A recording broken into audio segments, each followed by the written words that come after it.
You're right, guys, and welcome to the latest episode of Muscle Owl Talks. I'm here with Vivek. Vivek, go Hill! Hey guys, yeah, And we were going to talk about something it's quite interesting, actually. And it might be, I don't know, if you're new to the Duchenne community or the muscular dystrophy community I don't know, I guess it affects the world of disability at large, doesn't it? But this is something that we see most specifically, or quite specifically, with Duchenne muscular dystrophy, I think because of the progression of the condition. It's the infantilization of people who have the condition. I don't know, Vivek, do you want to bring us in? yeah. Well, in fact, the disease, I think it's quite a difficult topic because over the years it kind of changes. But I think initially, what it is to do with it's a lot of parent involvement throughout your life at the start. So basically, you're not really 100% in control of your disease. So as you grow, you think, well, the disease. Maybe I don't have to think too much about it. It's my parents. Yeah. So you don't grow. Yeah. Yeah, I think it's definitely, I kind of see it as dual layered. So on the one side, it's the parent involvement that is super heavy for logical and practical reasons. You've not had to adapt to your disability at the age of 2 and 3 years old because it's slowly coming in over time. So I think it's when the condition hits is the sort of teenage years where you would naturally be then moving away from your parents are having more involvement. And then I think the other side of it is the way the condition is spoken about and talked about on the whole. And I think that we're moving from the 1970s, 1980s style of where men with Duchenne or boys with Duchenne didn't grow to be men with Duchenne. So there wasn't the planning for adulthood or the things put in place to let go and allow people to grow up to be adults because they knew that would never happen. And now we still have, in terms of marketing, in terms of communication about the condition, it's still talked about as something where people don't live past their late teens or don't live past their early 20s. And we know at the moment the average life expectancy for a man with Duchenne muscular dystrophy is 29 years of age. And that's for someone who was born 29 years ago. So, anyone who's 10 years old right now is certainly expected to live well beyond that. And I think the other side is obviously, so it's how we speak about the condition, on the whole. And I think it is spoken about. We see celebrities talking about it. Help these kids, help these children, help these boys. What about help these men, help these, adults, help these teenagers, all this. So I think there's a big disparity between children with DMD and adults in DMD, and we always talking about transition in the medical model, but that's a transition between us as children and us as adults. And I think it's hard to let go of the differences, but I think the difference is necessary because we are living longer and we have aspirations more for the future, which at my when I was younger, I never really thought I'd have much of a kind of an adult future, and I just thought, I'd always imagined myself as 15. Yeah. Even recently, it's been taking me a while to kind of accept myself as a man with DMD. Yeah. So that's when the infantilization becomes a lot of a problem. Yeah, I almost feel like instead of people living longer with Duchenne, people are trying to extend the childhood of, and so it's not, if somebody's 15 and it's like, let's try and extend their life to 25, they're not thinking about developing that person to 25. They're thinking about still sort of relating as if that person's 15 a lot of the time. I think it's tricky. I don't know, Vivek, have you do you see things? Are there things that you see, on social media, people talking about their kids, and sometimes you think, wait a minute, if your son, this person didn't have Duchenne, you wouldn't be talking about them in this way. Do you think that's a problem? How do we talk about it? Yeah, well, I do think that there's a problem for a lot of parents, and even my mother, it took her quite a long time to kind of think, no, I can let go, and Vivek does know about the disease, and she can relax, and I can take responsibility. But it is a kind of a,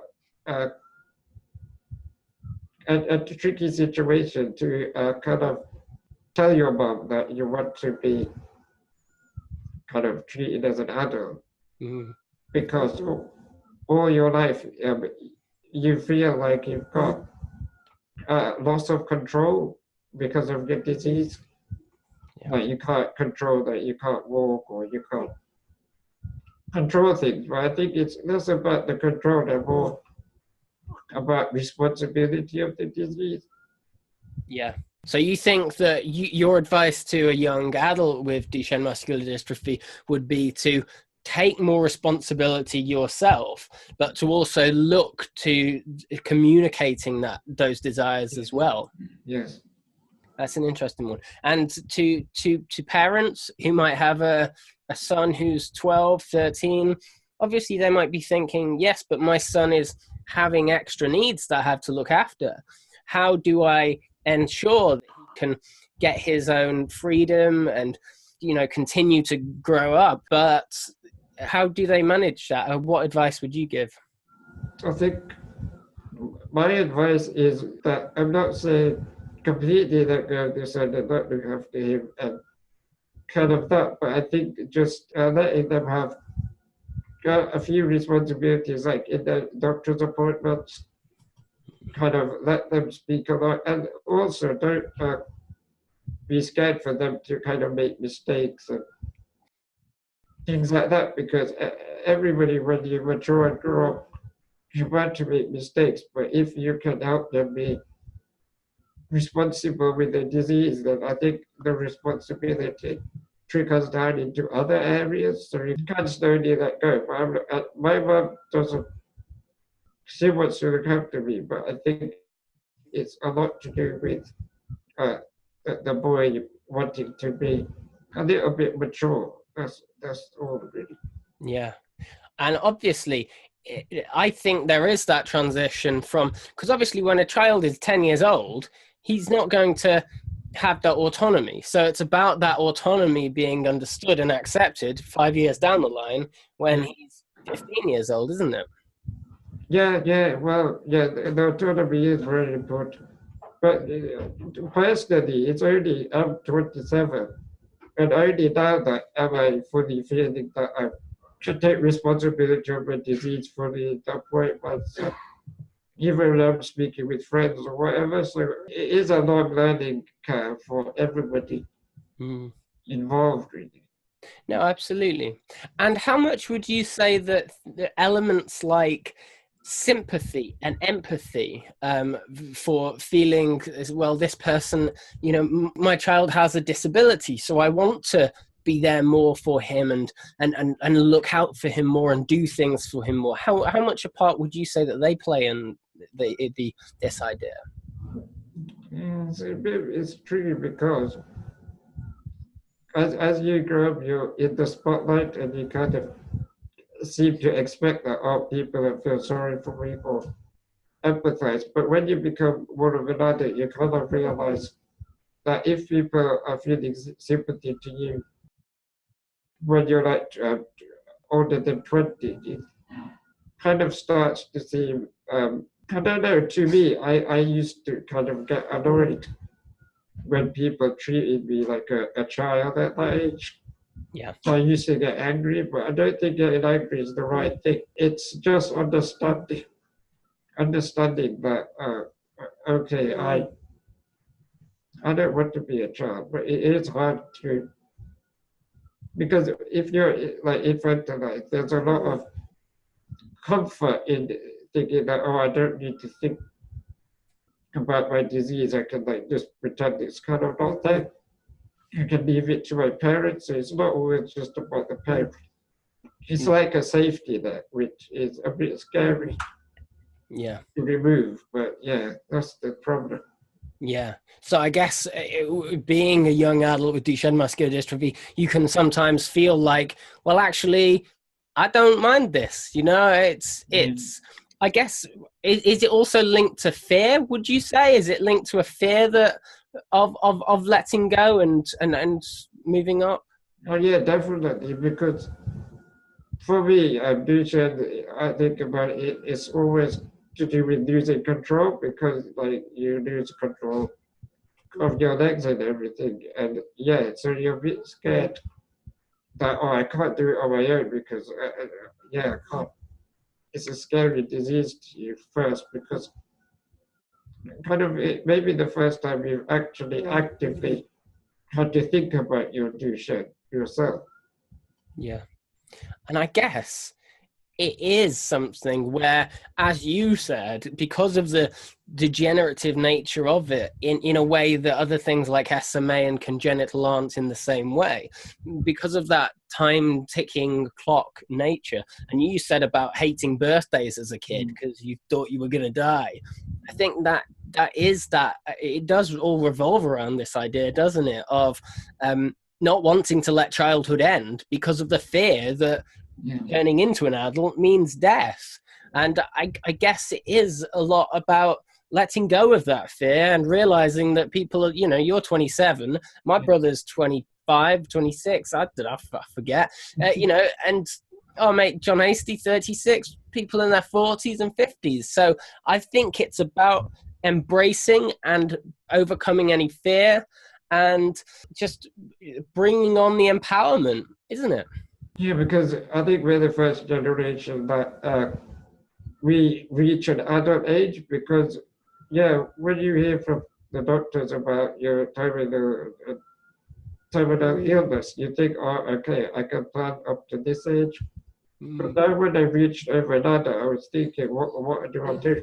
Yeah. I was scared that, oh, I'm not really trying to become an adult. So it was a bit of a struggle there. Yeah. But I think it's a lot to do with also kind of the infantilization when it's to do with like sex and relationships and stuff.